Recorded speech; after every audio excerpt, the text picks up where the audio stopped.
Hello, we're streaming live. Welcome to those joining in. I'm here today as a professional, a business owner, and a woman who has navigated the complexities around me. My message to you today is one of reflection, action, and hope centered around the impact legacies and women have created and how we as a current generation can nurture and expand this heritage to those who follow. The journey to where we stand today as women was not straightforward. There was no straight line to follow.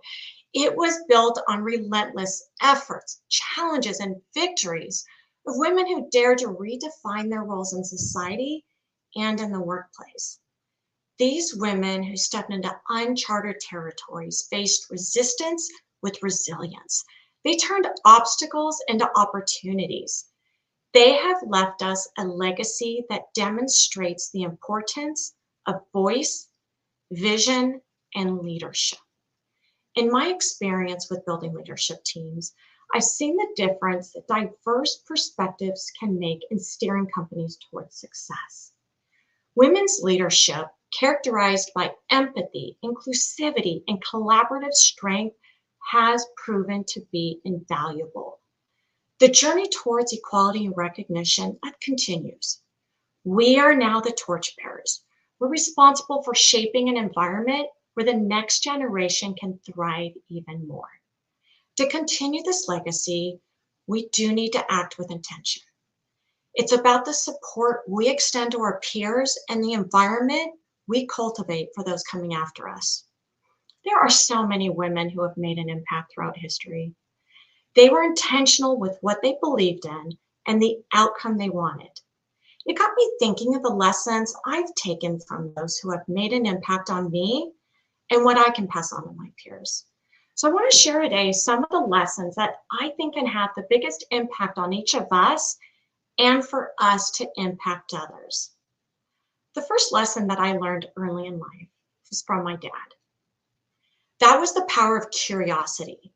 The desire and drive to ask questions, to try new things and discover alternative solutions for whatever problem I was facing. Growing up, I was never given any indication that there was something I couldn't do.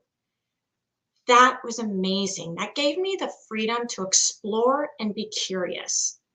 My dad encouraged me to learn. So for example, when I started driving, I learned to change my own oil, replace my brake pads, and of course, change my own tire. There was no YouTube video back then walking me through it.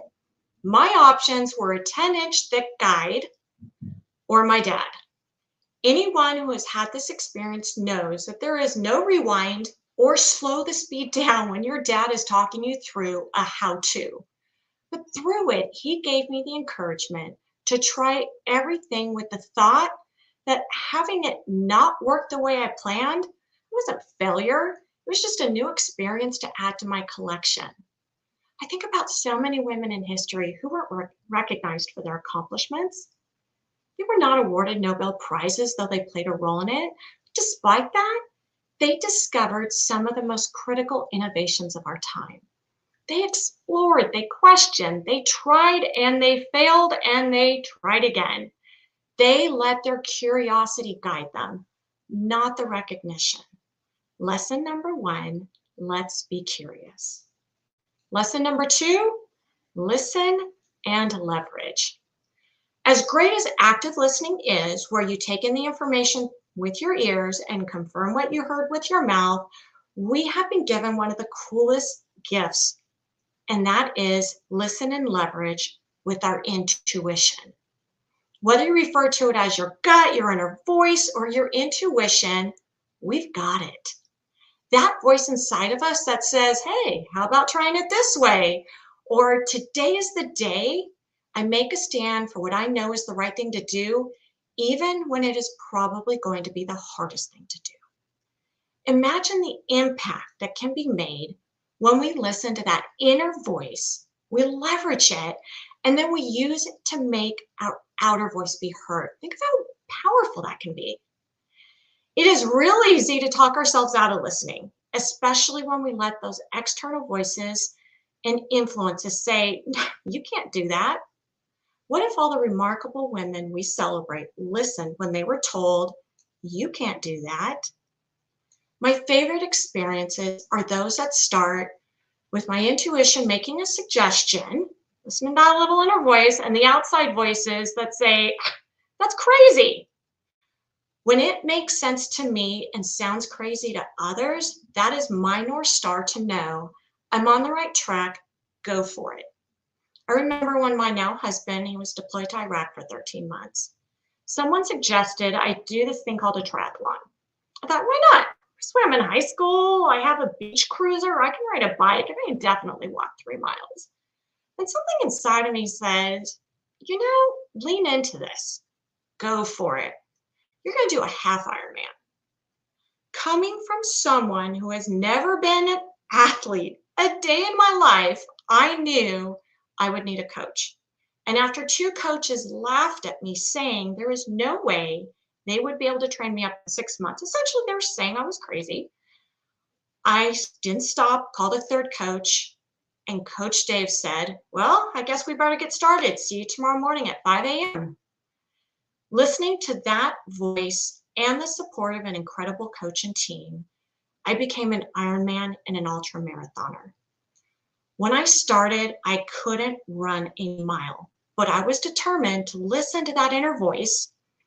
And my coach showed me how to train and introduced me the concept of mind over body. Believe me, when you get to mile 42 and you're looking straight up a very tall hill, knowing the only thing that waits for you on the other side is a very long downhill, which is not as good as it sounds at 42 miles, you learn how powerful your mind can be and how well duct tape works on blisters. Lesson number 2, listen to that inner voice. The crazier, the bolder, the better it is. Speaking of all the support I've had in my life, lesson number 3, it takes a village. Some of the greatest accomplishments in history, they weren't accomplished alone. I'm a business owner with a full-time role in the business. I am a mom with a full-time role at home. Some days are easier than others, and a lot of days I'm tired.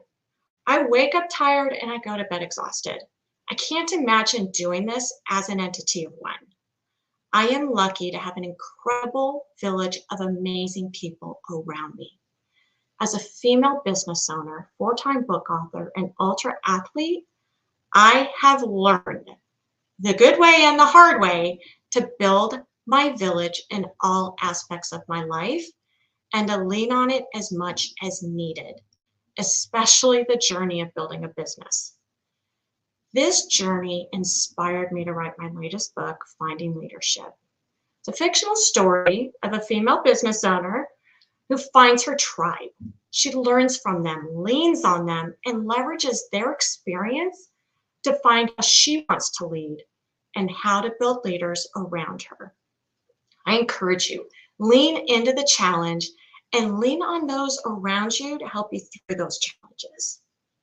Lean on your village, leveraging it when needed, and find those opportunities when you can be the village for someone else. I celebrate Women's History Month to recognize the adversity and the challenges that have been overcome and leveraged into these incredible contributions. I do see one of our superpowers as having a choice to make an impact. We do have a choice. We can be the naysayer or we can be Brene Brown. We can burn bridges or we can build them. We can sit on the sidelines or we can jump in, figure it out, and make an impact. I want to recognize all those who came before us with their curiosity and those who listened to the inner voice rather than what was the status quo at the time. We can make a big impact that can be made with the smallest of notions, usually starts with the gut feeling, that can then become a movement. Thank you so much for joining today to celebrate the amazing people in my life and in your life, knowing you are likely part of what makes them amazing.